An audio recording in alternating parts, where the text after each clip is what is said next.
ku ne xam ne ne yàlla daa bind te yemalewul am na ñu matal am ñu matlewul waaye ba mottali amee ba léegi kenn sonnatul buur kattan di produit 100% naturel sans effet secondaire ñu defare ko li nga xamante ni moo di petit cola bisaab ak jinjeer ñoo ngi jàppale leen ci seen wàllu kattan ak seen wàllu wërgu-yaram bu nekk jar na fi nguur ak keng ba ci kikirikiij waaye bii mooy seen buur di buur kattan ballonnement moo ci mën constipation faiblesse sexuelle diabète sinusite éjaculation précoce di joxe appétit sexuel teg ci itam day raxas sa biir ba mu set wecc wooteel gaaw ci 77 413 59 24 77 413 59 24 xar yëpp xar lañ waaye laadum da ciy gën te bu ñu nee góor ngóoraa tax.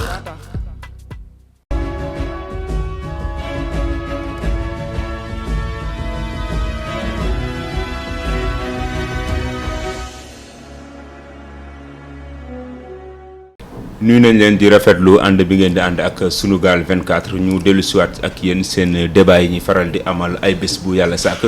di taamu benn ponk boo xam ne dañ koy waxtaanee woo ci ñoo xam ne seen xam-xam màcc na ci jëm ci actualité bi bi la yoon nag lu ay di jàmmat am na ay points yu bëri yoo xam ne jot naa fës ci semaine bi mi roppalaan bu yees bi nga xam ne njiiti réew mi dana ko dalloo ci weeru juillet bi ñu dëgmal bu ko weesoo dina am tamit beneen point boo xam ne mooy marche bi fi amoon ci mbirum góor jigéen dinañ wax tamit lu jëm ci activisme ndax ay activistes lañ fiy dalal ñu bàyyi ko ci ay mouvement yu wuute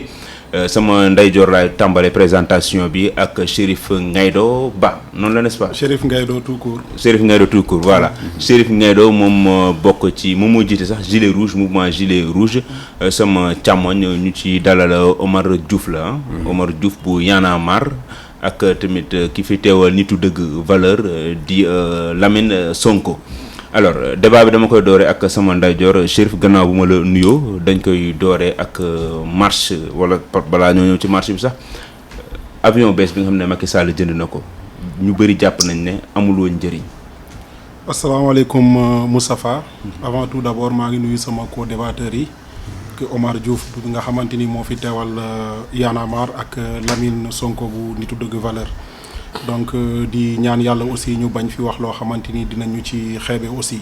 te lépp lu fiy génn it mu nekk njëriñu li nga xamante ni moom moo nekk Sénégal donc pour ñëw ci question bi nga xamante ni yaa ngi ma ko posé rek mu jëm ci wàllu roppalaan bi nga xamante ni président de la République jënd na ko ñun dañoo jàpp ne c'est-à-dire bañuñu li nga xamante ni moom moo nekk ñu am ay infrastructure bañuñu ko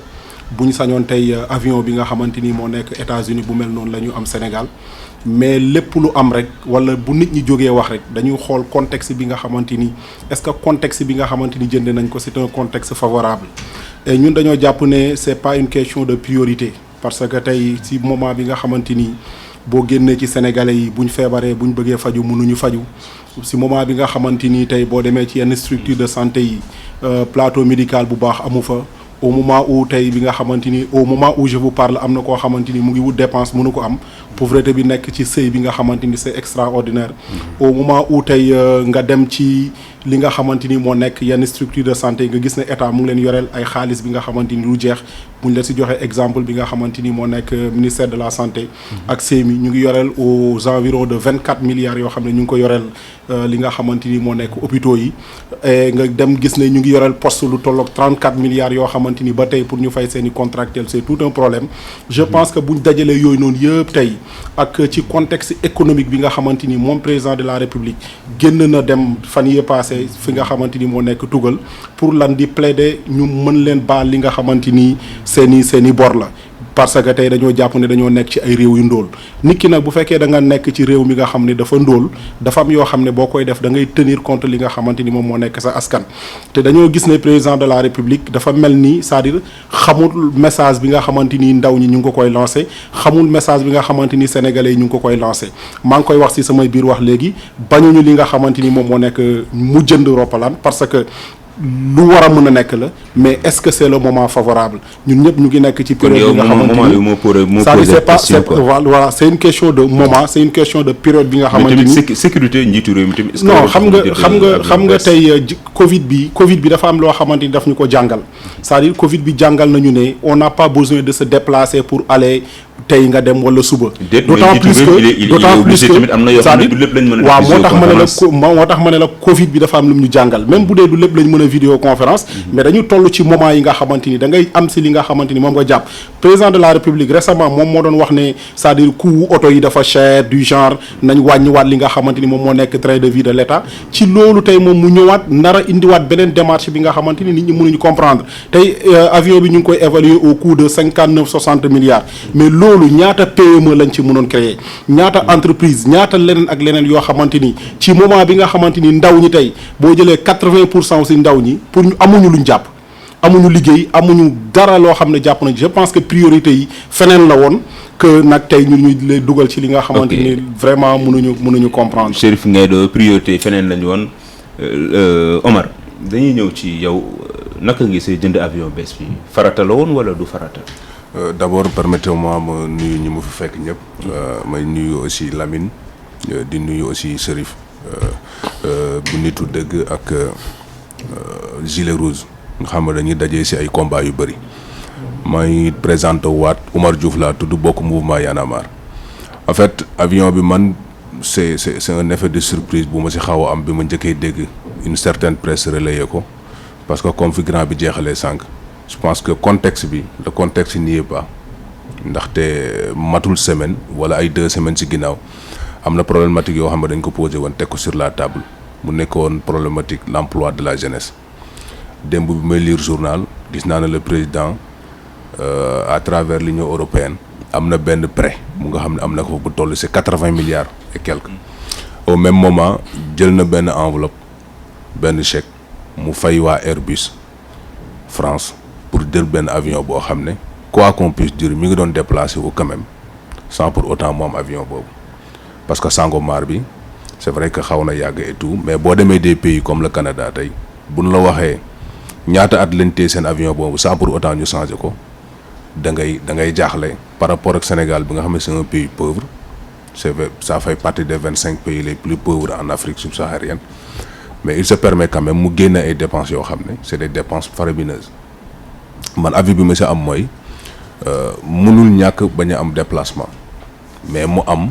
avion boo xam ne day coller ñun par rapport ak suñu économie coller ak ñun par rapport ak ci nga xam ne mooy image du président bu Sénégal parce que mënoo am un pays pauvre nga am ay avions yoo xam ne c'est comparable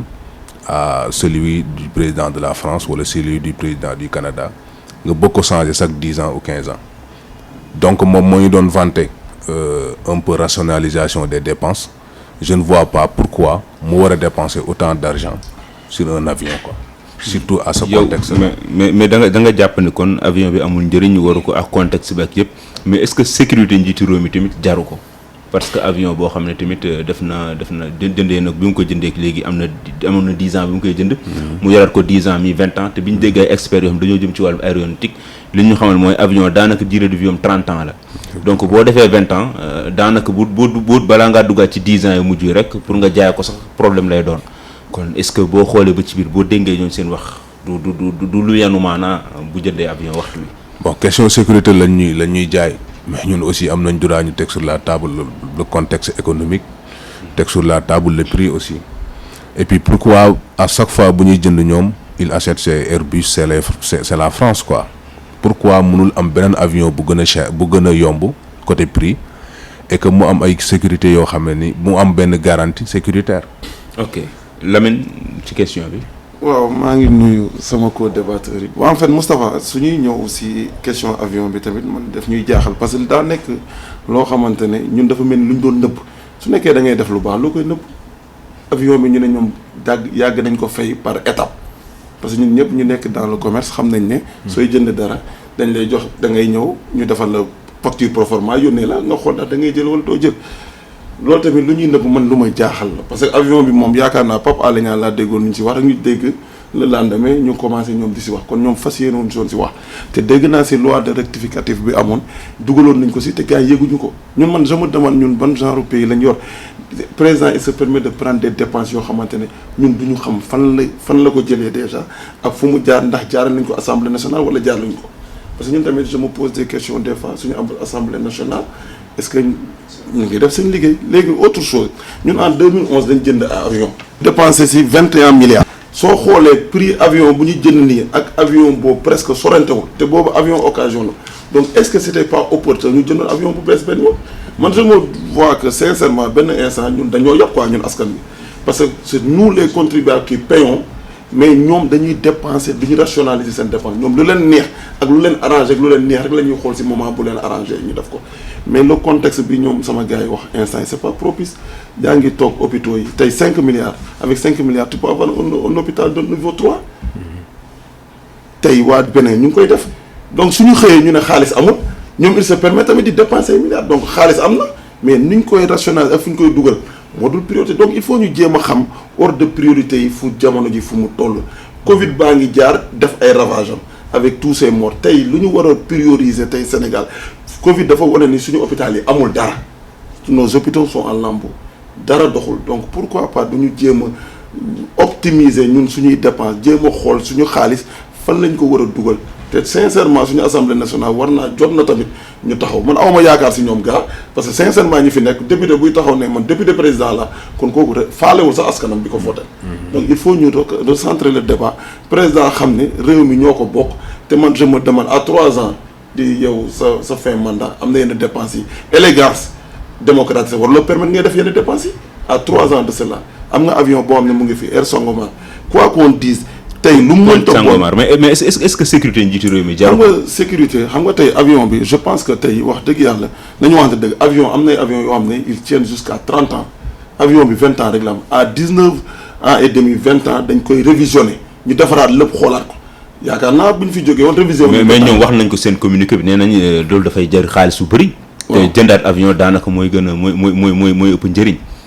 si ñoom li leen arrangé mais tey kan moo mën a toog sur le plan mu toog mu ne ñu wax ñu dépenses yi ñuy defaraatee avion ak lu ñuy jëndee avion bi lan lañ si am lu bees mooy li mu la wax rek suñ delloo 2011 ak tey soriwul 2011 nga jënd avion boo xamante ne occasion la à 21 milliards nga kii restructuration yëpp 18 milliards ça fait presque ñaata 40 presque ñaata la sax 40 milliards tey nga xëy ne da ngay jënd avion à 60 milliards mooy li ki fi wax sànq est-ce que c'est le contexte est-ce que le contexte est propice te tamit man je vois que même lu tax mënul jël ay courrier en attendant comme li mu nan lay def booy voyager président nan la nekk di def nu muy voyager ni instant ñun suñu sañoon ñu am Air Force One mais gis nga réew da ngay xool li nga méngool nga koy def si eux ils sont là à ñun dañ koy jàppe ils dilapident nos ressources quoi sincèrement donc Sénégal su doxoon normal hôpitaux yi dox ak leneen dox mais su jëndee avion kenn du wax mais soo gisee mu andi coow yëpp mooy les gens souffrent lekkuñu naanuñu amuñu ndox amuñu dara lépp lu ñu am dañ koy jël saax-saaxe ko da ngay am alal nga saax-saaxe ba pare ngay dem di yelwaan di ne ay nit ñi nañ la baal ay bor ak yeneen il faut qu'on soit sérieux à un moment donné wax dëgg yàlla les priorités lañ ko wax bañuñu mu am avion suñu sañoon moom avion mais sa sécurité d'abord dañu war a jéetal sécurité l'humain le sénégalais d'abord le sénégalais lambda ana sécurité man su ma feebaree dem hôpital aw ma lu ma fajoo dañ may tong-tongee demal hôpital bi demal beneen ana sama sécurité président moom am na avion boo xamante instant yi mën na si dem d'ici 5 ans mais pourquoi mënu jël avion boobu xaar keneen ñëw doog a jënd avion bees waxuma mu xaar keneen de mais au moins ñu xaar ba Sénégal période bu mu ko mënee contexte bi favorable ñu avion boo xam ne parce que du Macky Sall moomu avion pour Sénégal ok Lamine damay dellu ci Chérif dafa am benn point boo xam ne mbirum avion bi daf koy yëkkati ñu bëri dañoo jàpp ne Macky Sall bu duggee ci jënd avion te ñu jàpp ne 2 ans moo ko fi dese xelam dafa dem ci 3e mandat ndax am nga lecture boobu waaw bon c'est-à-dire mënuma jël ñaari situation yi boole ko parce que 3e mandat la je pense que c'est-à-dire question de priorité la rek ndax damay ñëw rebondir un peu ci li nga xamante ni Lamine mu ngi koy wax c'est-à-dire nit da ngay xam des fois sa bopp xam ki nga doon mais xam sa valeur et tey buñ ñu naree dugal ci contexte bi nga xamante ni tey dañu jël xaalis bu bëri di ko dépenser ñu amoon yeneen yoo xam ne war nañ ko mën a régler je pense que foofu la priorité nekkoon te bu débat bi posé wu c'est parce que nous sommes dans un pays pauvre léegi nag pour ñëw ci li nga xamante ni affaire de 3e mandat la président de la république bu jëndee li nga xamante ni moom moo nekk avion je pense que Sénégal la ko jëndalu ko boppam parce que tôt ou tard muy 3e mandat 5e mandat 6e mandat tôt ou tard dina fi jóge léegi nag du ñàkk nag mu am yeneen ambition yoo xam ne mën na ci laxasu ci ginnaaw mais man mënuma gisee noonu dafa am benn position boo xam ne man dama ko yàgg am te dama ko gëm xaw ma luy ëllëg di am yàgg nga ma invité plateau position boobu laa ci mos am man dama gëmul ne sax président de la république na def 3e mandat man c'est personnel c'est-à-dire loolu li ma gëm la et depuis toujours man loolu moo nekk sama position te du ma ci varier. mais bés bu demee ba am nag mi def ay actes yoo xam ne voilà bés bu ñu demee ba yegsi si nag boobaa dinaa ne président de la république vraiment cette fois ci bett na ma ci secteur bii ci domaine bii mais nag pour li nga xam ne moo nekk troisième mandat vraiment man du ma ci sax bëgg di débattre parce que dañoo am des problèmes ponctuels yoo xamante ni tey nga dem tey benn village boo xamante ni ñu ngi soxla ndox mënuñu naan pour man loolu moom moo gën a nekk priorité tey ñu ngi dem si benn dëkk tey demal Kolda ñu ne la tey pour benn région pour nga am gynécologue ça c'est tout un problème pour man priorité yi foofu la que di jënd avion boo gisee débat bi posé wu nit ñi di ci waxtaan di ko poser sur les plateaux di ci waxtaan c'est parce que dañoo nekk ci réew mi nga xam ni comme bi demeewul noonu boo nekkee ki nga xam ne da ngaa ndóol nag say dépense da nga koy rationaliser donc problème boobu noonu rek moom moo tax affaire yi nit ñi nekk di ci débattre waroon na ko jënd waru ko jënd parce que le moment n'est pas favorable dañoo nekk ci moment bi nga xamante ni moom mu ngi génn di dem di saraxu ji dafay génn di saraxu depuis Covid bi ba mu ñëwee ba léegi à chaque fois président de la République bu génnee day dem di taxaw naan dimbale leen ñu ngeen baal ñu suñuy bor waaye yow mënoo di taxaw di saraxu ba pare di ëlbateku di defaat yeneen dépenses yi nga xamante ni ce sont des dépenses colossales je pense que day am contradiction à lui-même c'est-à-dire contradiction boobu noonu nag moom na xoolaat boppam xam ne tey mënoo di saraxu ba pare di dem di jënd ay dépenses di def ay dépenses yoo xamante ni vraiment c'est inexécrable dépenses yu amul njëriñ la ni nga ko gisee rapport bi entre troisième mandat ak bëgg-bëgg bi mu am ci jënd avion bu bees bi. Bon, je pense que jënd avion bi mënuñ ko rattacher directement ak bëgg-bëggu troisième mandat maintenant si le débat est campé je pense que de plus en plus semaines yi jàll yëpp ñu ngi gis ay nit yoo xam ne dañuy dem ci presse bi di défendre un peu l'idée d'un troisième mandat d'un possible troisième candidature parce que il n'est pas dit que bu nee candidat yi day nekk président après quoi donc on parle de candidature et pas de mandat di un peu interpréter la constitution et tout je pense que li grand bi wax loolu la même bu fiy jógee daf ñuy bàyyi ak suñu avion parce que il l'achète au nom de l'État du Sénégal pas à son propre nom donc même bu fiy jógee da ko fiy bàyyi mais je pense que bu débat bi persister dafa am ay priorités yoo xam ne ñoo gën a urgente l'emploi des jeunes booy commencé waat nañ jël gaal yi récemment ñi ngi dem Espagne et tout je pense que jël yenn somme yi di ko dépenser ci avion bu nga xam ne très franchement mënoon na xaar wala mën nga ko acquérir à un prix beaucoup plus abordable par rapport ak li mu ko amee te sécurité bi nga wax sànq du tee da siy am ba tey day am sécurité avec un prix bu nga xam ne prix bu kii lay doon mais à chaque fois man fi ma xalaatee mooy il voudrait satisfaire aux Français comme ni mu koy defee ci yenn marché public yi à chaque fois day jënd yoo xam ne sax soxlawu ko uniquement pour faire plaisir à la France gis nañ fi yenn marché yi nga xam ne jot na am ci péage bi gis nañ fi yenn marché yi nga xam ne jot na am ci pièce d'identité ak yeneen ci terre bi BRT bi et tout ay marché yoo xam ne c'est des marchés offreux du am sax appel d'offre du am dara day dem rek jënd ci français yi directement et que pour leur faire plaisir quoi donc pour man foofu lañ ko mën a gën a rattacher que par rapport à un troisième mandat. ok Lamine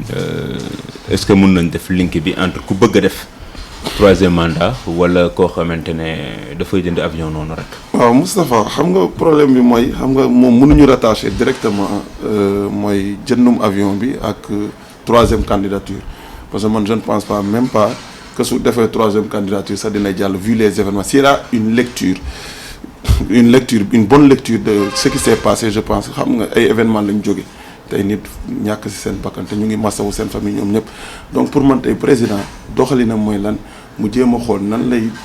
as tuuti lu mu fi jot a as tuuti man parce que nit mënoo nekk un nihiliste ne def fi dara mais yàq-yàq yi dafa bëri man je pense que nous on a besoin de bâtir des hommes avant de bâtir un pays il faut bâtir les hommes mooy ñu am éducation baax am santé baax mais loolu ñan ñoo koy incarner ay nit la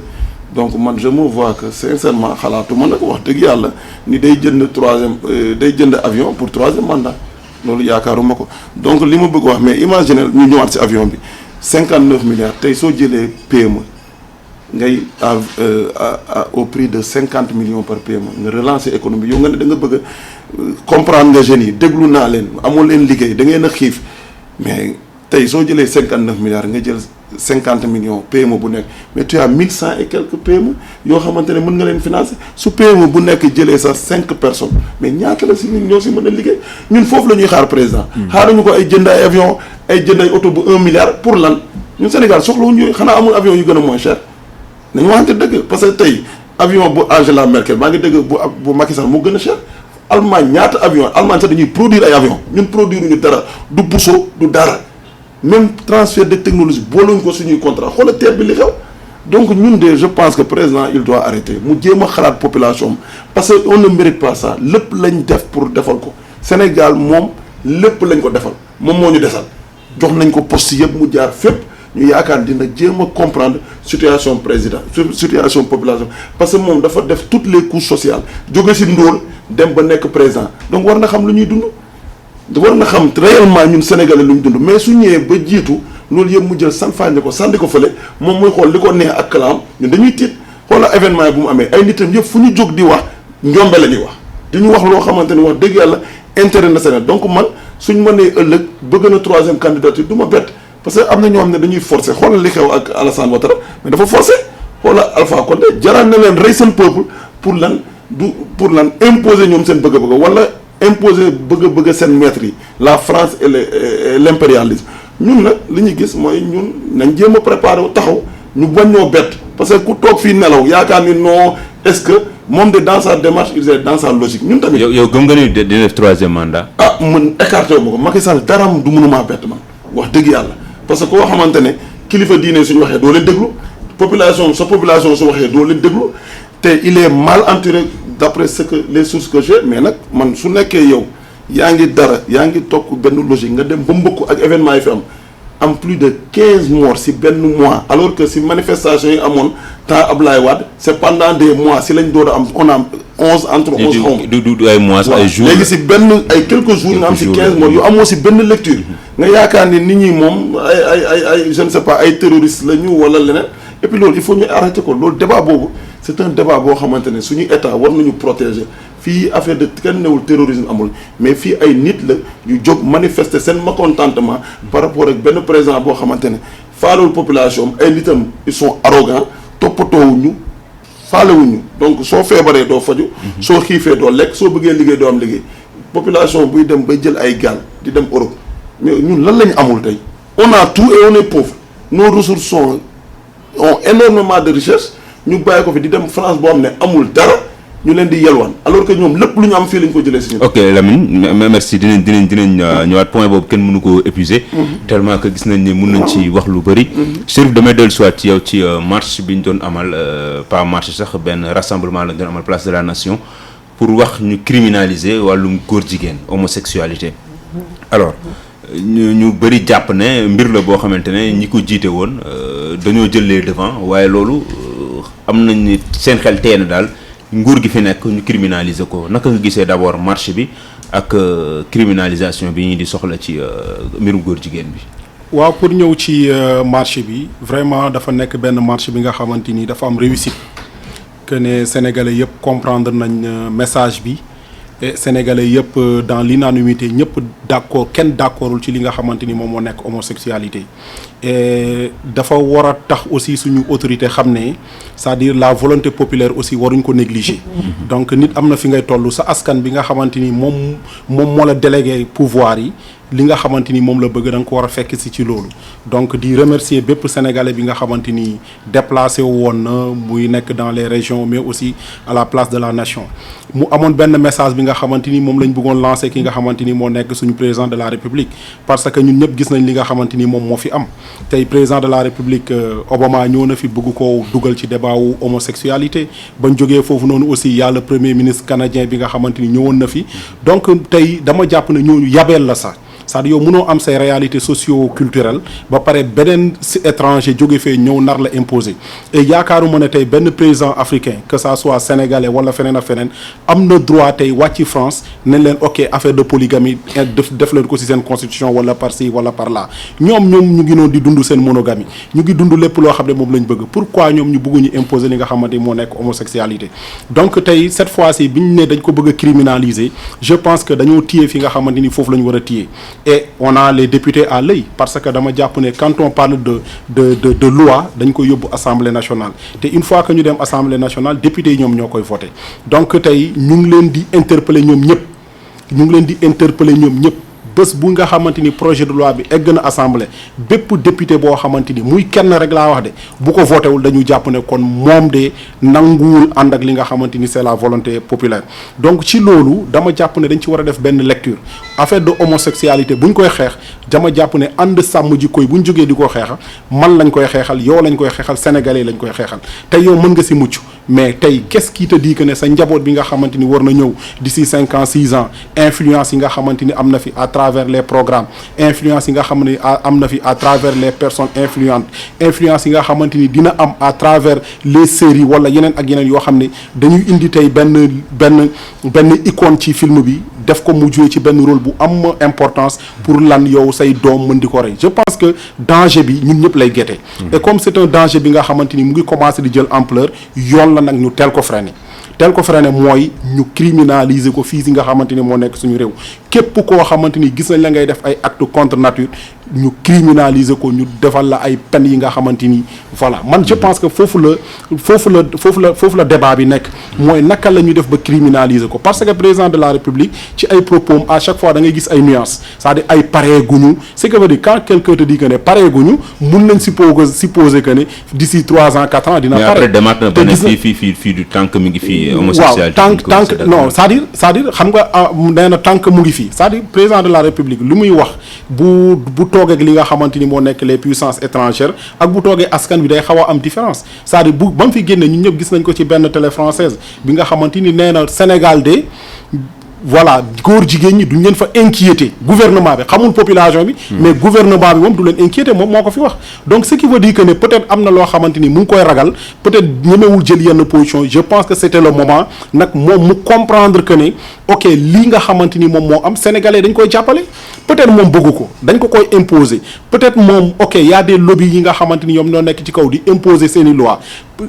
occasion la woon mu xamal leen ne sama askan bi nga xamante ni ñoom ñoo ma fal lii bëgguñu ko point bii nañ ko jël teg ko fële pour man débat bi warutul ça exister fii ci Sénégal maintenant quand les gens du pouvoir te disent que ne ok c'est un débat clos non c'est pas un débat clos gis nañ fi li nga xamante ni am na fi récemment ci moment bi nga xamante ni waa UNESCO indi woon nañ fi benn programme bi nga xamante ni dañ fi bëggoon dugal affaire de genre du genre mais ba nga xamante ni enseignants yi déplacé wu nañ pour war a valider mais dañoo gis ne am na ay cablanga ñi nga xamante ni gars yi dugal nañ ko fi pour mën a glisser affaire yi dans nos établissements ce qui veut dire que ne tey quand on parle de valider ce qui veut dire que ne choix amoon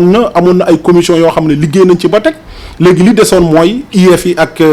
yenn inspection d'académie yi validé donc si la ko syndicaliste yi gis mu am fi benn coow lu bëri ba nga xamante ni ñun ñëpp ñu ngi koy rappelé wu ce qui veut dire que ne gars yi ñu ngi ci suñu tànk léegi nag fan lañ koy jaaree moom moo nekk seen problème donc tey bu sénégalais yëpp jógee nekk benn nit suudewu ne problème bii nag dañuy taxaw jàmmaarloo képp koo xamante ni bëgg na ko imposer là je me dis que ne c'est un problème de tout un chacun sénégalais bu nekk daf ci war a dugal boppam peut-être yow mucc nga mais est-ce que sa njaboot mucc na c'est ça la question mën na bañ a mucc Omar damay ñëw si yow même question bi la ñuy poser marche rassemblement bi amoon na jëm ci mbirum góor jigéen yi. d'abord rafetlu ko parce que bokk na ci ñi nga xam ne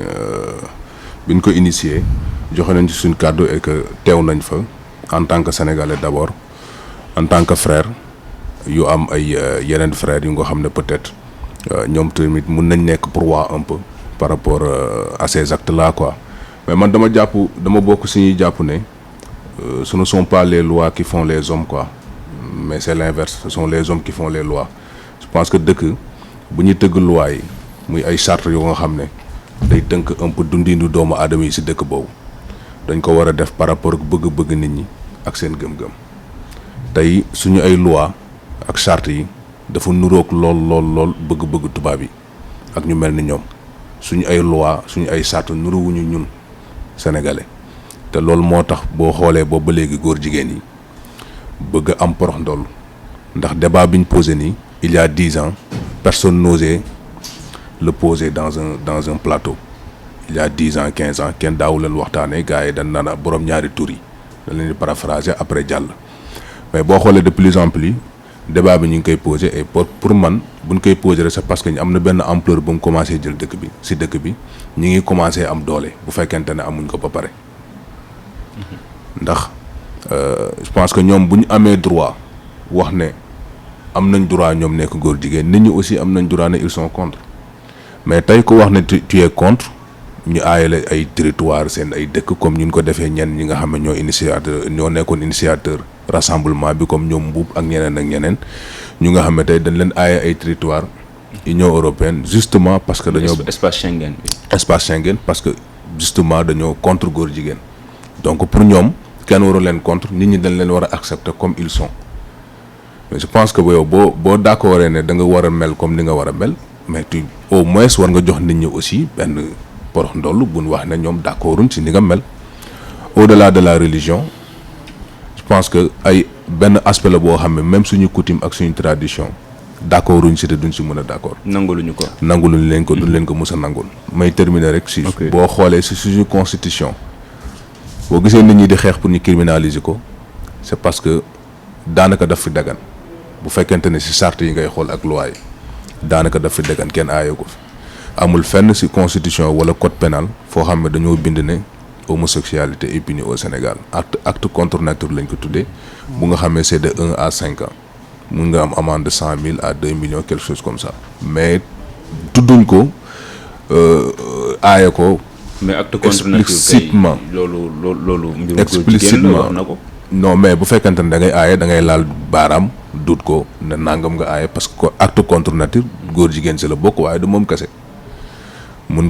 na zoophilie si biir mooy ñi nga xam ne dañuy sëy ak ay. donc liñ bind moo gën a yaatu sax li nga bëgg. débat du débat de personne mais idée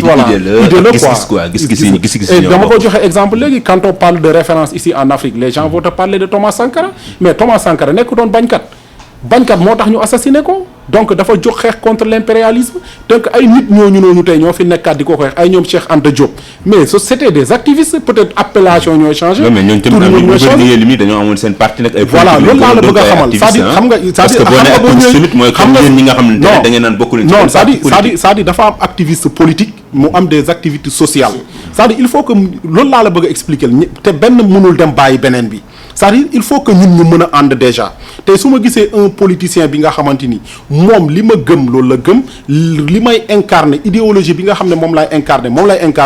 man gisuma benn inconvénient si jàppale ko bu jotee nga jàppale ko mais boo paree nga nekk ci li nga nekkoon. ok Omar. Bon bu ñu waxee activisme tey xel yu bëri mun nañ dem si Y'en a marre parce que quand on parle de mouvement sans prétention mais bokk nañ ci mouvement yi nga xam ne ñoo fi njëkk a judd fii quoi.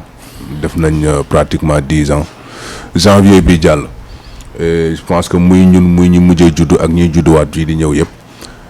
gars yi ils se battent pour des questions de principe te principe boo ko jiitalee si li ngay def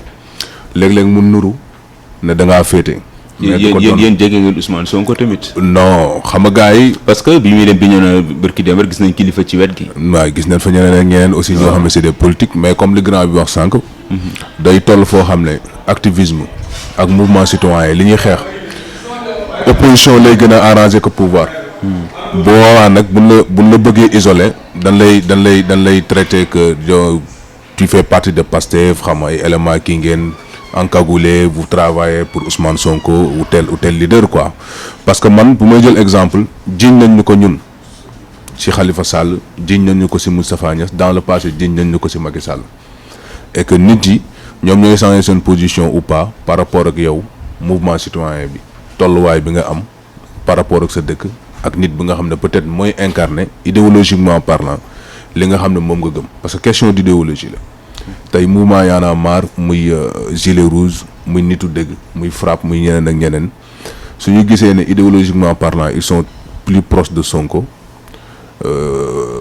la nature voudrait que ñu jàppale ko si yenn aspects yi mais revenant sur les émeutes de mars ñu bëree bëri ñu génn muy si mouvement citoyen yi muy si sénégalais yi waxuma ne Ousmane Sonko génnewu leen je ne le dis pas parce que ñu bëri génn nañ ndax pour ñoom c'est une figure de l'opposition sénégalaise c'est une figure emblématique de la politique sénégalaise buñ ko emprisonné tey ils emprisonnent avec lui 15% des sénégalais ñu bëree bëri si activistes yi je vois mal un activiste mu dem voter Macky Sall quoi par exemple donc am na gëm-gëm yoo nga xam ne dafa xaw a nuroo si yenn côté yi mais principe yi nga xam ne moom la ñu ni doon xeex avant mars 2021 principe yooyu moo leen génne waat si mbedd mi te au-delà de la personne de Sonko ak keneen ku mu mënoon di doon gars yi dañu doon génn si mbedd mi pour xeex ko quoi parce que boo gisee tey Afrique du Sénégal kese même en Afrique dafa am benn floraison mouvement citoyen yi day judd dafay juddu ak benn rythme bu xaw a am doole ndax dafa am benn contrat de confiance bu amoon entre politique yi ak population boo xamee de plus en plus dafa commencé yàqu Sénégalais yi amatuñ confiance trop ci seen ay politique moo tax bu fekkente ne nga bëgg a def politique nga xaw koo def ak activisme moom mooy tane que nga def ko ak méthodes yi nga xam ne c'est des méthodes yu gars yi doon def en 1960 wala 70 ay sandwich ak ay t-shirt quoi tey tendance bi en Afrique au Sénégal mooy activistes yi moom la gars yi di gën a déglu que yeneen nit yi nga xam ne ñooy def politique wala ñeneen te c'est ça la réalité parce que ñoom xaaruñu dara si li ñuy def wala xaaruñu dara si li ñuy wax bëgguñu ku leen votel amuñu ay ambition politique ma paraphraser sànq grand bi lu mu wax sànq je pense que mun na am évolution parce que ce qui est sûr mooy duñ des rek sa bedd mi di kaas xama loo xam ne bu keneen ñëwee peut-être il va faire pire quoi peut-être quoi je ne dis pas qui mais mun na am par exemple benn évolution bu nga xam ne mun na am pourquoi pas à l'Assemblée pourquoi pas feneen ak feneen parce que ñun bi ñuy ñëw par exemple gis nañ ne parce que société civile la ñuy wax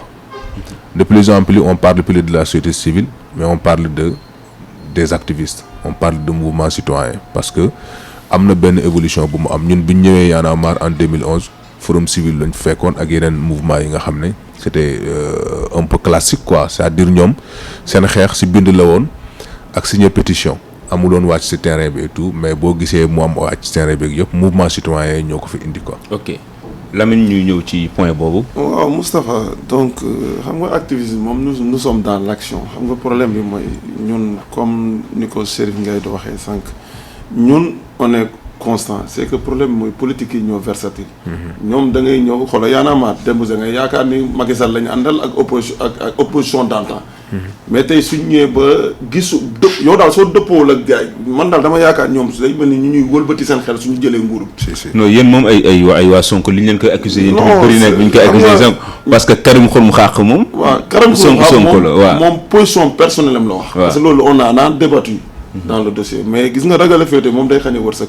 parce que ñun Sénégal moo ñu ñor képp ku bëgg a Sénégal. waaw moom mi jiite mouvement bu nekkee Sonko est-ce que tamit duñ jaakaar ne mouvement de soutien au parti Ousmane Sonko. non du mouvement de soutien du parti Ousmane Sonko kon dañuy dem rek affilié wu directement Pastef parce que le patriotisme seen papa mënuñu ko définir rek mooy patriote yi ñi nekk ci Sonko rek ñoo nekk patriote mais le patriote am na fépp man yaakaar naa sax am na ci APR ñoo am na ay patriote la patriotisme lan la mooy bëgg sa réew di dox li nga xamante ne mooy sukkali sa réew jéem a améliorer le vécu des Sénégalais ñun loolu la ñuy dox saa yu ñuy déggee ñuy kaas mais kaasuñu pour suñu bopp lu ëpp lu ñuy kaas mooy pour la ñuy def ba améliorer situation population fu ñu gis loo xamante ne du yoon ñu ñëw kaas ko Guy Marius Sagna xoolal keroog nu ñu koy xëpp suuf mais loolu c'est honte sax dafa ñaaw nit koo xamante ne addunaam yëpp da nga xeexal nit su mu mënoon parce que ànd ak Macky Sall moo gën a yomb tey nga dem ànd ak Macky Sall mu compal la jox la lim lay jox mais moo gën a yomb nga toog nga ne da ngay xeex encore mais loolu yëpp mu bàyyi ko di xeex Sénégal def lépp on se permet di ko xëpp suuf di ko intimider loolu il faut que ça cesse il faut ñun activistes yëpp ñu jéem a booloo nekk benn ñu xam ne ñun lu ñuy xeex pour intérêt Sénégal ku bëgg a intérêt Sénégal ñu nga yow di nga yaakaar ñu nga yow jour boo muy Sonko muy Demba muy Pathé Sonko mii su jëloon réew mi tey gisuñu lim ñu wax gisuñu ci dara ñooy njëkk dalaal ci kawam parce que ñun Sénégal lañ ñor topp ñu nit Sénégal moo ñu ñor Sénégal lañ bëgg il faut ñu centrer débat bi xam ne ñun intérêt Sénégal képp ku défendre intérêt Sénégal ñu ngi yow ku xoolul Sénégal rek xooluñu la donc ñun nekkuñu ci débat boo xam ne dañuy raay ak yeneen donc ñoom da ngay seetlu suñu jëlee nguur gi suñu nekkee opposition dañuy kontaan ci yow ne la non yaa ngi ak man suñu xasee ba jël nguur gi mu changé loolu moo war a jeex gis nga dañu war a toog soo joxee un plan bien déterminé soo jëlee nguur gi ñu bàyyi di wax réalité du pouvoir man réalité du pouvoir nu ma ko gisee daal mooy tappale mooy yow xam nga li ngay ñëw bi ngay ñëw ci nguur gi lii moo fi ne yow xool nga ne baaxul nga ne man su ma ñëwee dinaa def lii dinaa andi ay solution donc sénégalais faut ñu commencer di bàyyi xel ci ay programme ñuy lire programme nit ñi da ngay ñëw nga ne man lii la am ñu ne la non ana sa programme nga génnee programme duñ ko lire te nit ki su nekkee di dérouler doo xool sax ndax. mais programme bi waa ñu jóge na ci yoonu yokkute jóge na jaar ci PSE mais il n'est pas tenu programme bi moom la démarrer wax nga ko léegi mën nga démarrer programme dem ba ci biir soppi ko indi leneen. waaw mais programme bi donc du loo xamante ne mais programme mais la vision comme kii li mu wax mais y a une vision y a des idées am na idée boo xam ne l'idée directrice soo gisee ne nit ki mu ngi koy divaguer soo ñëwee nga ne justice bi naa fexee delloo justice valeur am nga ñëw di def leneen lu bokkul ak justice mais dafay mel ni un éternel de commencement te loolu la ñu war a arrêter parce que am na foo xamante ne suñu tollee si réew mi am na yoon dañ ko war a dépasser parce que mënuñu xeex chaque 11 ans wala chaque 10 ans on recommence les mêmes combats wax dëgg yàlla war na am yoo xam dañ ko war a dépasser. mooy fii Sénégal am na loo xam ne comme la question de la justice question nu mu tudd employabilité l'éducation yu dafa nekk ay question dañ ko war a régler définitivement l'éducation la justice parce que justice su doxul si réew mooy andi sooxe yépp parce que tey il faut justice am man mii ma wóolu sama bopp yow ma wóolu sama bopp ñu dem justice ñu xam ne la justice lira le droit mais man tey su ma jotee ak yow lu may njëkkalaat maa ngi xool kan laa xam si justice ku ma mën a dimbale mooy wane ni man fi may jëm sa wóolu ma sama bopp donc il faut ñu delloowaat mooy comme li mu la wax rek politiciens yi tax nañu ba gars yi yàq deru politicien donc te politique c'est quelque chose de noble c'est la gestion de la cité nga am sa xalaat ma am sama xalaat ñu def débat d'idées ñu xool kan la population bi wóolu ñu jiital ko suñ demee ba xool ni sa waay kat lu population bi bëgg ak moom lu muy def bokkul mais ñu jox ki ñu xam ne moom lañu yaakaar mooy doxal réew mais da ngay ñëw jël réew mi yow say nit sa clan ak say njaboot nga nekk di def lu la neex liggéeyoo bëgg ko liggéey koo xamante ne am na ambition nga ne ko doo am ambition mais loolu ça ne peut pas continuer nañu bëggante ñu yéenante jàmm xam ne ñun Sénégal ñun ñëpp a ko bokk ñun ñoo ko mën a defar keneen du ko defar du américain wala français wala hollandais ñoom seen réew ñoom ñoo ko defar du ay Guinée de ñoom ñoo taxaw xeex te nit ñi il faut ñu xam ne l'état ne donne pas on arrache état du joxe de état lu ko arrangé rek lay def léegi population bi moo war a taxaw tem des fois da nga gis président bu bëgg a dara mais day ragal parce que xoolal cas Thomas Sankara bi mu wax su nekkee moom il est un incompris mu jéngu moom kese tubaab yi ñoo fexe impérial ñoo ba cerner ko liquider ko te amul mucc mais keneen ku ñëw day ragal donc population il faut ñu ànd ak seen i leader ñu wax leen li ñu bëgg ñu accompagner leen pour ñu mën a am parce que la souveraineté ñoo koy amal suñu bopp de sinon du ñu mës a dem. ok Lamine ñu lay jaajëfal foofu ñu def dernier tour de table Chérif lan mooy doon sa mot de la fin parce que temps bi ñu amoon daanaka jeex na. waaw sama mot de la fin mooy il faut que sénégalais yi revenir un peu à la raison par rapport ak gis-gis bi nga xam ne ñu ngi koy am ci activistes yi le mot activiste dañ koy prononcer en français rek mais moo nekk bañkat. léegi bañkat nag c'est comme si que ne dañ ne képp koo xamante ni da nga taxaw di bañ rek da nga war a ànd ak ki nga xamante ni dafa bëgg réew mi c'est-à-dire pour définir ko un peu en wolof pour nit ñi bañ a c'est-à-dire dugg ci jeu politique yi nga xamante ni ok activistes yi yéen a war a classé wu fii ñun politique yi ñun ñoo war a diriger non pour man débat boobu dañ ci war a organiser ay colloques ay séminaires ñun ñu gën ci waxtaan ñu jéem a am yeneen orientation donc di rafetlu vraiment plateau bi. di remercier vraiment sama co-débatteurs yi ak pertinence su idées yi. je pense que vraiment Sénégal yal na si Sénégal gagné daal. merci Chérif ñu lay jaajëfal yow tamit Omar Diouf ñu ñëw ak yow moom moo fi teewaloon Y'en a marre vas-y. d'abord man ma jeexalee rek si xam naa benn cri de cœur lay doon si l'employabilité des jeunes. mu nekk lu nga xam ne c'est un problème qui se pose parce que dañuy dig à chaque fois xëy ndaw ñi amuñu xëy leen di jox 1 million d'emplois si campagne présidentielle bi président wax na ko ak Pikine ñeneen génn nañ ne leen créer 100 000 emplois par an et tout mais problème crucial bu ñu gën a am Sénégal mooy ndaw ñi amuñu xëy te moo indi problème sécuritaire bi booy bu ñu amul xëy ils ont tendance bi def ay agression ils ont tendance bi nekk lu nga xam ne bëgguñ ko woon nekk et je pense que am nañ ay possibilité wutal leen xëy mais volonté politique bi moo des di ñaawlu lool aussi li nga xam ne moo xew jom ñaajo l'autre fois président dañu def ay ndaw pour def un peu un meeting politique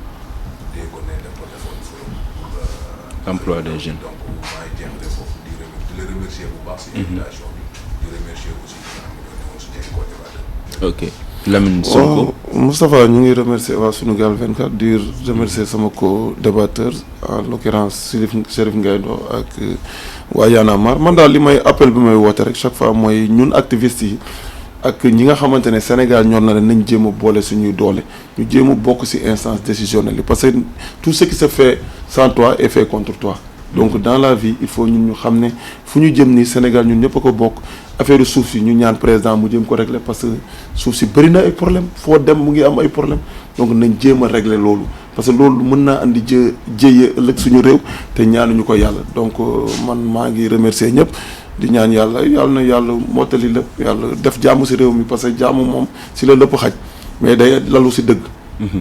ñu leen di jaajëfal ci ànd bi ngeen doon ànd ak ñun di remercier sunu invité yi nga xam ne ñoo teewal jotaay bi amoon nañ yéene sax ànd si ak ku bokk ci mouvement Frapp France Dégage mais dafa am empêchement dernière minute di jaajëfal Oumar Diouf moom moo fi teewaloon mouvement Y'en a marre ak Lamine Sonko mouvement Nitu Dëgg Valeur ak Chérif Nguedo mouvement Gilet Rouge jaa ngeen jëf ba beneen incha allah ak yeneen invité jaa ngeen jëf. ku ne xam ne ne yàlla daa bind te yemalewul am na ñu matal am ñu matlewul waaye ba mottali amee ba léegi kenn sonnatul buur kattan di produit 100% naturel sans effet secondaire ñu defare ko li nga xamante ni moo di petit cola bisaab ak jinjeer ñoo ngi jàppale leen ci seen wàllu kattan ak seen wàllu wërgu-yaram bu nekk jar na fi nguur ak keng ba ci kikirikiij waaye bii mooy seen buur di buur kattan ballonnement moo ci mën constipation faiblesse sexuelle diabète sinusite éjaculation précoce di joxe appétit sexuel teg ci itam day raxas sa biir ba mu set wecc wooteel gaaw ci 77 413 59 24 77 413 59 24 xar yëpp xar lañ waaye laadum da ciy gën te bu ñu nee góor ngóoraa tax